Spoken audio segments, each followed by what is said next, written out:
Welcome to Saturday Night at the Movies. I'm your host, Glenn Holland. This week's film is the 1978 British heist comedy, The Great Train Robbery. It was directed by Michael Crichton, who also wrote the screenplay, adapting his own 1975 historical novel of the same title. The Great Train Robbery stars Sean Connery, Donald Sutherland, and Lesley-Anne Down, with a supporting cast that includes Alan Webb, Malcolm Terrace, Robert Lang, Michael Elphick, Wayne Sleep, and Pamela Salem. In 1855 London, Edward Pierce is well known and accepted as a wealthy businessman who hobnobs with his fellows at fashionable clubs.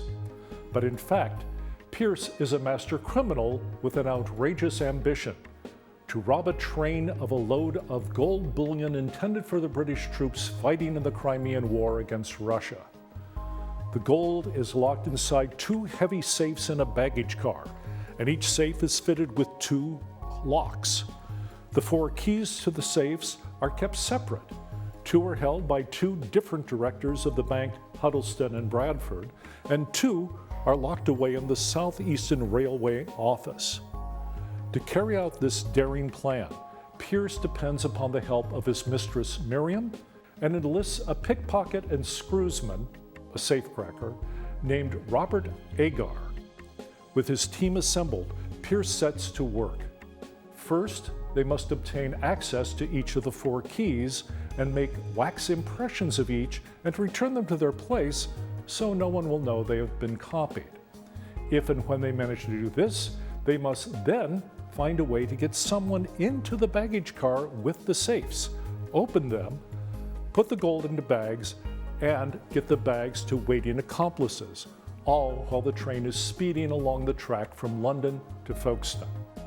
The job will require various criminal and intellectual skills, split-second timing, a keen sense of human psychology, and considerable luck, since no one has yet figured out how to rob a moving train.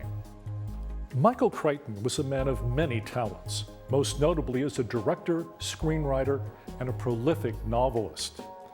He was born in Chicago, Illinois on October 23, 1942, and had what he later described as an idyllic childhood growing up on Long Island, New York. He always wanted to be a writer, and at 16 had an article he'd written about a trip to Arizona published in the New York Times.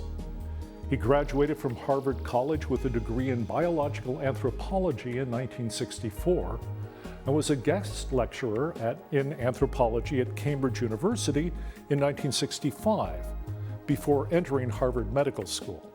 It was while he was at Cambridge that Crichton first became aware of the story of the Great Gold Robbery of 1855 and began researching the facts behind what would become his third novel, published under his own name, The Great Train Robbery, which appeared in 1975.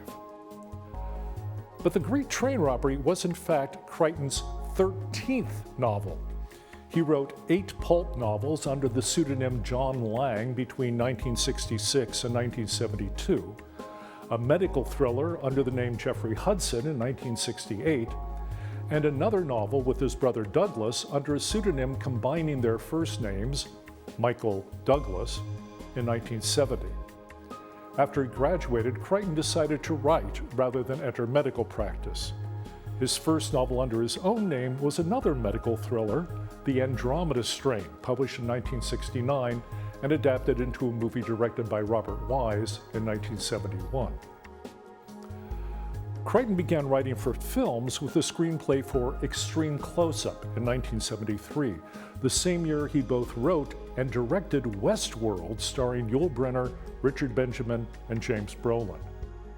In 1978, he directed and wrote the screenplay for Coma, based on a novel by Robin Cook, and starring Geneviève Bujold and Michael Douglas, the real Michael Douglas.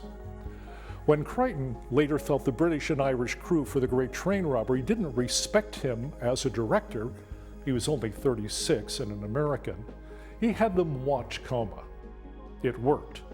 The crew decided Crichton knew what he was doing and started doing their best work. When Michael Crichton adapted the screenplay for The Great Train Robbery from his novel, he quite deliberately thought first in terms of what elements would make an effective film comedy. as he said, "The book was straight, factual, but the movie is going to be close to farce." So it's not surprising that Crichton's script plays fast and loose with the historical data. In real life, the four criminals were Pierce, Agar, Burgess, and Tester, a railway clerk.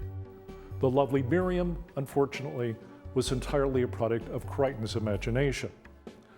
Two of the four keys were kept in London and were stolen by Tester and duplicated. Another two were kept in Folkestone, where Pierce took and duplicated them, but they were not used in the robbery. The baggage car was not locked from the outside, and Burgess, the railway guard, let both Pierce and Agar into the car. The robbery was successful, and authorities were not even sure where and when it had taken place. In London, between London and Folkestone, or later on the ship to France. But it all came apart when Agar was arrested on an unrelated charge, and he asked Pierce and Tester to provide for his mistress. When they failed to do so, she told Agar, who grasped on his erstwhile comrades to the authorities and later testified against them at trial. Pierce was sentenced to 2 years hard labor, while Burgess and Tester, because they had betrayed their employer, the Southeastern Railway, were transported to Australia for a minimum of 14 years. In making his novel into a film, Michael Crichton said, "My dream was that the historical world was going to be lovingly recreated, and then I was going to shoot the French Connection inside it." Most of the movie was shot in Ireland, which had both the unspoiled rural countryside and the impressive Victorian buildings the script called for.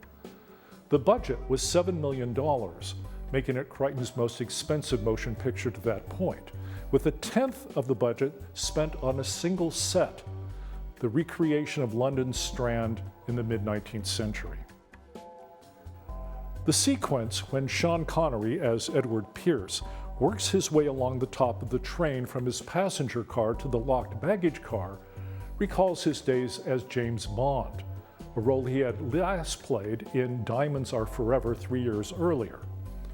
Critic Rob Nixon wrote for TCM in 2004, "For the thrilling climax, ace photographer Jeffrey Unsworth filmed Connery on top of a speeding train, barely escaping decapitation as he ducks under low bridges with no stunt double, back projection, or the computer-generated effects we're used to today."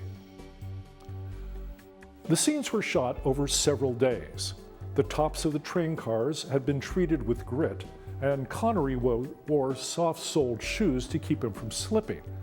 But he still had to contend with the soot and cinders from the locomotive getting into his eyes and hair.